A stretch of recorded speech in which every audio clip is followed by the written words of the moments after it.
Hello അസ്സലാമു അലൈക്കും, welcome back to മുബീസ് world. അപ്പോൾ ഇന്ന് വാട്ടർമെലൺ വെച്ചിട്ടൊരു ഡ്രിങ്ക് ആയിട്ട് ഉണ്ടാക്കുന്നത്. അടിപൊളിയാണ്.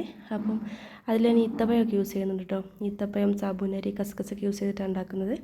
അപ്പോൾ അതെങ്ങനെയാണ് ഉണ്ടാക്കുന്നത് നോക്കാം. അതിന് വേണ്ടിയിട്ട് വത്തക്ക എടുത്തിട്ടുണ്ട്. അത് ഇതേപോലെ അങ്ങനെ ഇത് ഫുള്ളായിട്ട് ആവശ്യമില്ല. കുറച്ച് ജ്യൂസും അതേപോലെ ചെറിയ ചെറിയ പീസുകളാക്കിയിട്ട് കിട്ടണം. അപ്പോൾ അതിന് വേണ്ടിയിട്ട് അതേപോലെ ആക്കി എടുക്കുന്നുണ്ട്.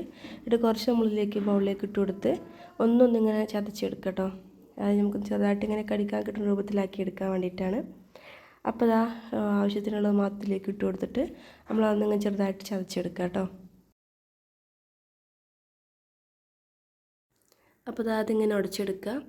എന്നിട്ട് അതിൽ ഇതിൻ്റെ വത്തക്കൻ്റെ സീഡ്സ് ഉണ്ടാവുമല്ലോ, അത് നമ്മളെടുത്ത് മാറ്റട്ടോ. കുറേയൊക്കെ കഴിയുന്ന പോലെ മറ്റെന്താണെന്ന് വെച്ചാൽ നമ്മളിങ്ങനെ കഴിക്കുന്ന സമയത്ത് അതായിരിക്കും അധികം ഇങ്ങനെ കടിക്കാൻ കിട്ടുക.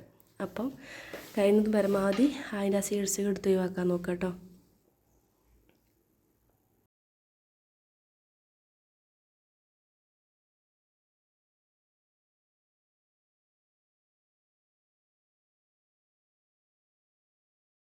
അപ്പോൾ ഇതാ ഈ രൂപത്തിൽ അതിനെ മിക്സാക്കി എടുത്തിട്ടുണ്ട് കേട്ടോ.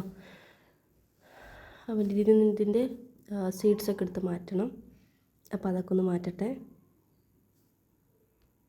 ഇങ്ങനെ ചതച്ചെടുക്കുന്നതിന് മുന്നേ തന്നെ നിങ്ങൾക്ക് വേണമെങ്കിൽ ഇത് മാറ്റിയെടുക്കാം.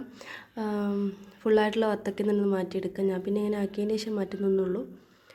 അപ്പോൾ അത് മാറ്റിയെടുത്തിട്ട് വരാം. അപ്പോൾ നമ്മൾ ജാർ എടുത്ത് വെച്ചിട്ടുണ്ട്. അതിലേക്ക് നമ്മൾ വത്തക്ക കഷ്ണങ്ങളാക്കി ഇട്ട് കൊടുക്കാം കേട്ടോ. അതായത് നമുക്ക് ഇതിലേക്ക് കുറച്ച് വത്തക്ക ജ്യൂസിൻ്റെയും കൂടി ആവശ്യമുണ്ട്, അടിച്ചെടുക്കണം. അപ്പം അതിലേക്ക് കുറച്ച് പാലും അതേപോലെ ഒരു 5-6 ഈത്തപ്പഴം കൂടി ഇട്ടിട്ട് ആവശ്യത്തിനുള്ള പഞ്ചസാരയും കൂടി ഇട്ടിട്ട് നന്നായിട്ട് അടിച്ചെടുക്കണം. ഈത്തപ്പഴം ചേർക്കുന്നത് എന്തിനാണെന്ന് വെച്ചാൽ കുറച്ച് ഒരു ജ്യൂസിന് കട്ടി കിട്ടാൻ വേണ്ടിയിട്ടാണ് കേട്ടോ, ഒരു മുഴുപ്പ് കിട്ടാൻ വേണ്ടിയിട്ടാണ്. നമ്മളിങ്ങനെ കോരി കുടിക്കുന്നതല്ലേ, അതുകൊണ്ടാണ്. അപ്പോൾ ആവശ്യമുള്ള പഞ്ചസാരയും പിന്നെ ഈത്തപ്പഴവും ഒരു 5-6 ഈത്തപ്പഴം കുരു കളഞ്ഞെടുത്തിട്ടുണ്ട്, അതും ആവശ്യമുള്ള പാലും കൂടി ഇട്ടിട്ട് നന്നായിട്ട് അടിച്ചെടുത്തിട്ട് നമുക്ക് ആ ജ്യൂസിലേക്ക് ഒഴിച്ചു കൊടുക്കാം. നേരത്തെ റെഡിയാക്കി വെച്ചിട്ടുള്ള വത്തക്ക ചതച്ചെടുത്തിട്ടുണ്ടല്ലോ, അതിലേക്ക് നമുക്ക് ഇട്ട് കൊടുക്കാം. അപ്പോൾ അത് ആവശ്യമുള്ള പാൽ ഒഴിച്ച് കൊടുക്കുക. ഇപ്പോൾ കുറച്ച് ഒഴിച്ചിട്ട് അടിച്ചെടുക്കാം. പിന്നെ നമുക്ക് ആ ചതച്ചെടുത്തിലേക്ക് ആവശ്യമുണ്ടെങ്കിൽ നമുക്ക് ഇതുകൂടി ഇട്ട് കൊടുത്തതിന് ശേഷം ഒഴിച്ചു കൊടുക്കാം കേട്ടോ. അപ്പോൾ അതൊന്ന് അടിച്ചെടുത്തിട്ട് വരാം. അപ്പോൾ നേരത്തെ കുരു കളഞ്ഞെടുത്ത് വത്തക്കയാണ് കേട്ടത്. അതിൻ്റെ ആ സീഡ്സൊക്കെ ഒന്ന് മാറ്റിയെടുത്തിട്ടുണ്ട്. നമ്മൾ നേരത്തെ അത്യാവശ്യം മാറ്റിയെടുത്തിട്ടുണ്ട്. കുറച്ചുണ്ടെങ്കിലും പ്രശ്നമൊന്നുമില്ല. അപ്പോൾ നമ്മൾ അടിച്ചെടുത്തതിലേക്ക് ഒഴിച്ച് കൊടുക്കാം. ഇതിൻ്റെ ഒരു കളർ എന്താണെന്ന് വെച്ചാൽ ഇതിന് നമ്മൾ ഈത്തപ്പഴമായിട്ട് അടിച്ചതാണല്ലോ, അതുകൊണ്ടാണ് ഒരു കളറ്. അപ്പോൾ അത് ഒഴിച്ച് കൊടുത്തിട്ടുണ്ട്. ഇനി നമുക്കിതിലേക്ക് സാബുനരി, ഞാനത് വേവിച്ച് വെച്ചതാണ്, ഓൾറെഡി വേവിച്ച് വെച്ചതാണ്.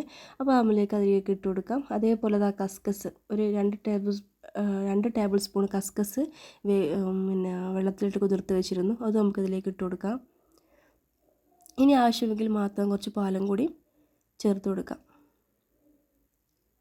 അപ്പോൾ ഞാൻ കുറച്ചുകൂടി പാല് ചേർത്ത് കൊടുക്കുന്നുണ്ട് കേട്ടോ. അപ്പോൾ നിങ്ങൾക്ക് ആവശ്യമുണ്ടെങ്കിൽ ചേർത്ത് കൊടുക്കാം. അപ്പോൾ നമ്മൾ ഡ്രിങ്ക് ഇവിടെ റെഡി ആയിട്ടുണ്ട്. നല്ല അടിപൊളിയാണ്. ഈ വേനൽക്കാലത്തൊക്കെ കുടിക്കാൻ പറ്റിയ നല്ല അടിപൊളി ഡ്രിങ്കാണ് കേട്ടോ. ഇങ്ങനെ ഇടയ്ക്ക് ഇങ്ങനെ കടിക്കാനും കിട്ടും. അപ്പോൾ മാക്സിമം അതിൻ്റെ സീഡ്സ് ഒഴിവാക്കാൻ നോക്കുക, അല്ലെങ്കിൽ സീഡ്സ് ഇങ്ങനെ ഇടയ്ക്ക് നല്ലോണം കടിക്കും. അപ്പോൾ ഇതിൽ ഞാൻ അധികം ഒഴിവാക്കിയിട്ടുണ്ട്. അപ്പോൾ ഇതാ വാട്ടർമെലൺ ഡ്രിങ്ക് ഇവിടെ റെഡി ആയിട്ടുണ്ട്. എല്ലാവരും ട്രൈ ചെയ്ത് നോക്കുക. എല്ലാവർക്കും അറിയുന്നതന്നാവും, എന്നാലും ട്രൈ ചെയ്ത് നോക്കുക. അപ്പോൾ ഇഷ്ടപ്പെടുകയാണെങ്കിൽ ലൈക്ക് ചെയ്യുക, ഷെയർ ചെയ്യുക, സബ്സ്ക്രൈബ് ചെയ്യുക. കൂടെ തന്നെ എല്ലാവരും ഒന്ന് കമൻറ്റ് ചെയ്യട്ടെ അഭിപ്രായങ്ങളൊക്കെ. അപ്പോൾ താങ്ക്